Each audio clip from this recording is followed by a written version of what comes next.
Hey everybody, it's Eric. I'm back with just kind of a quick rundown of the Eurovision final. I didn't end up making a video for semifinal two for no real reason, but it just didn't happen.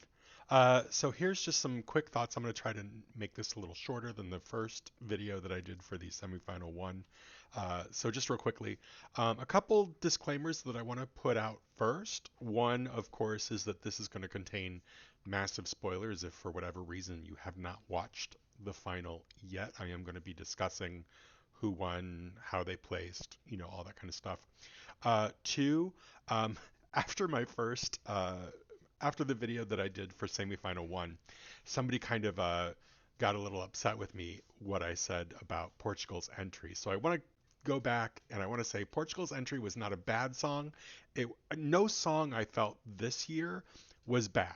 I didn't think like none of those songs should have been there or whatever. Like some of them were sillier than others, or they had different flavors, and that's just how it rolls. Like I was honestly just trying to make like a little joke about um, Portugal songs that they enter into Eurovision. Portugal's a beautiful country. They do great music. I have nothing bad to say about anything like that. It was just a little joke. So I apologize. Um, Anything I say, nothing I say is meant to be uh, taken as offense or anything. And the third disclaimer, of course, again, as you can hear, I am uh, a citizen of the US, so most of what I'm going to say anyway doesn't really matter a whole lot because I am not in any way wanting the US to get into Eurovision at all. That is 100% something that should stay over there. It is your guys' thing over there, and I want you guys to have it and enjoy it. And I am just a participant who loves it. So, the first thing I want to do is kind of talk about the jury selections and how the juries voted.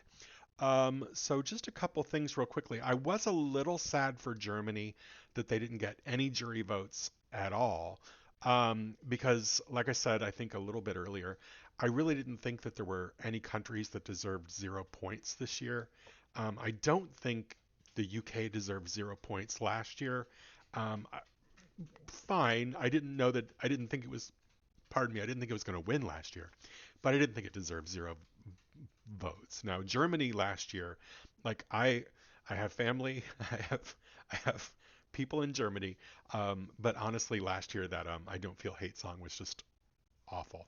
So the fact that it got zero, I was okay with it last year. This year, I was just a little bit, like I said, upset that Germany got nothing because I felt like, again, compared to last year's German entry, this one was kind of brilliant. Again, just kind of putting the two in comparison. I don't think it was brilliant compared to maybe other songs of this year. Just kind of an in-house comparison between last and this year. France, I was really surprised at because they seemed to have a lot of buzz. I wasn't too big on it, but I was surprised it got a low score. Um, let's see some other ones. I wasn't too surprised with too much. Frankly, I was a little surprised at Azerbaijan.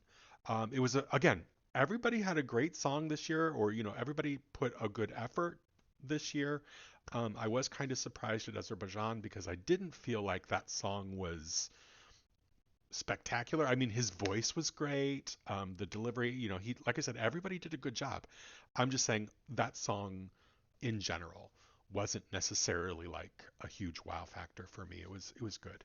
Um, I was happy that Australia came in ninth in the jury, and I'll talk more about that actually after the popular vote, the televote as well. So I was glad Australia got some recognition.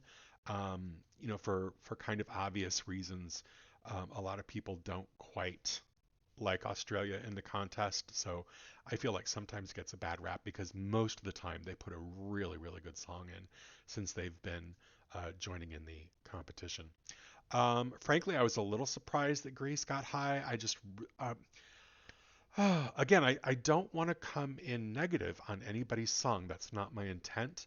But I just felt like there was a very large, it's like there's a bell curve. There's like awful songs, pretty good songs, awesome songs, right? There's not every song is awesome, not every song is awful. There's just kind of, there's a middle that's like, So I just felt like this year there was just a larger amount of in the middle, right? There were one or two amazing songs, there were one or two songs that were like, bleh, but everybody was kind of in the middle. And I really thought Grease's was kind of in the middle. Again, she did a great job.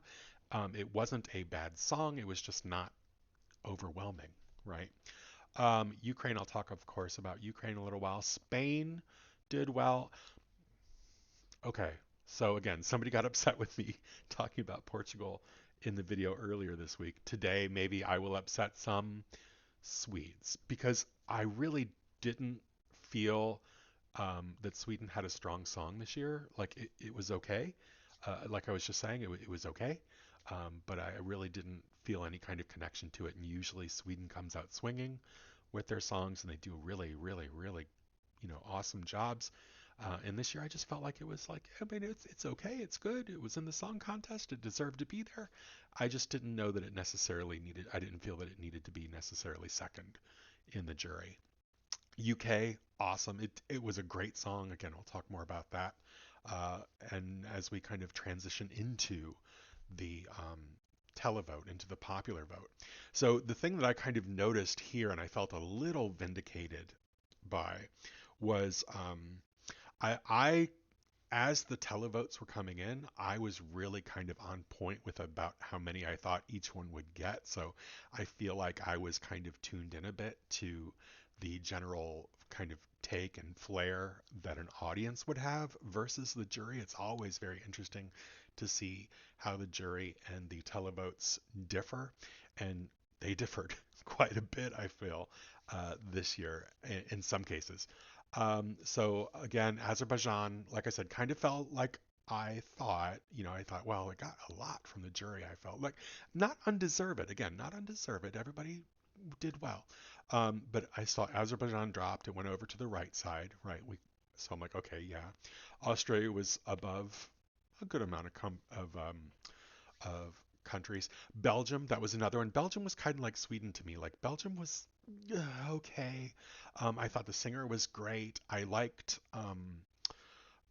where the song wanted to go. Like I liked the melody, but I just felt like it was kind of a slow jam. It didn't kind of deliver what I think they wanted to, and that's kind of the same actually. Um, the same thought I had about Greece. Like it just didn't peak well. It just didn't peak well. It was a strong song, but it just didn't really give us that ooh finish or that peak at the end. So yeah, that was Belgium.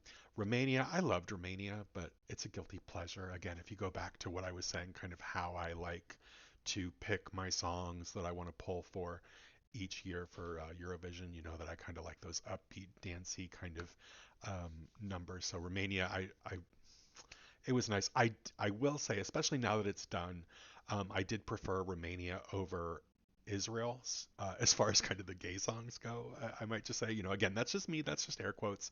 No disrespect, no whatever. But it definitely had kind of that appeal to us LGBTQ plus people.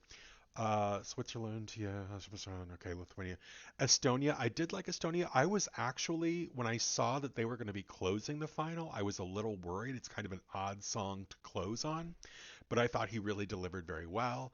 It was that hope message kind of, and so I thought that he did really well closing the show. Personally, I liked it. It is a bit of a different vibe. I feel like that Estonia song was a little bit of the country flavor that we get. So that was good. That was fine. Um, let's see. Poland was good. He was really good. Netherlands, Norway, Portugal. Yeah, okay.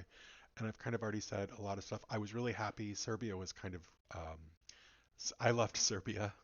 Serbia was kind of my favorite.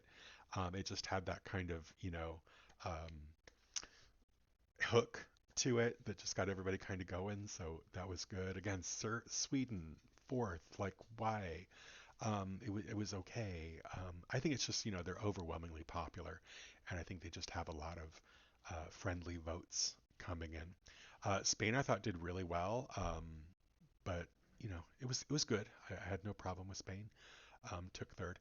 And honestly, as far as Ukraine and United Kingdom goes, I know a lot of people felt like, oh, it's politics, and Ukraine got the sympathy vote, and UK should have got it. I don't agree, personally. I thought the UK song was great. It was good. The UK was definitely a very strong song. But I felt too. Um, and I think I said earlier in an earlier video that this year the songs kind of hit different as they kind of progressed. And so by the time Ukraine got to the semis, I was like, you know what, I really actually do like this song.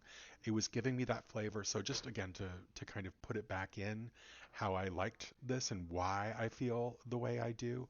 Um, as an outsider, meaning, a US citizen not in Europe, what I like to see in Eurovision are songs that give me, foreign language, a bit of the culture, but a bit of a modern twist. So I really feel like Ukraine delivered on those things, right? We had the very traditional type of stuff. It went into a more modern kind of rap, and it was obviously, in Ukraine. So it really gave me that type of flavor that I really enjoy. And so I think a lot of people who really wanted the UK to win were really looking more for. We want something that's just radio airplay. And maybe I'm wrong.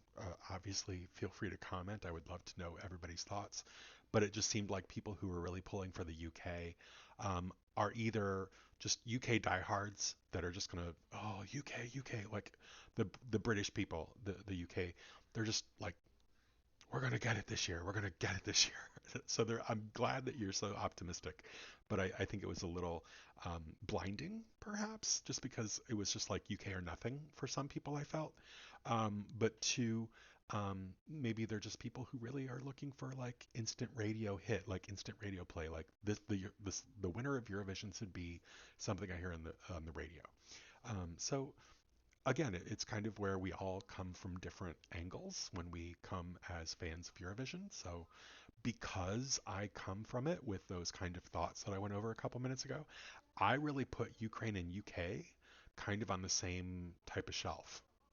I really thought they were equal. I thought that obviously, I mean, we have to live in the world we live in, right? Let's be honest with ourselves. So I think Ukraine did get plenty of votes. I mean, I'm not going to kind of guess too deeply as to how many, but I think Ukraine obviously got some, I don't know that I would call them sympathy votes, but they got definitely some votes based on what's happening in the world. Yeah. But I think honestly, Ukraine got votes for, their songs. And again, if we kind of go back to the jury versus the popular vote, Ukraine was fourth in the jury, first in the popular. It wasn't that far off, right? You had the same top four, just in a bit of a different order. So I really think it's unfair to say that Ukraine didn't deserve to win. I think they did. I think they were fine. And so there. And I'm looking forward to Eurovision 2023. We'll see what happens.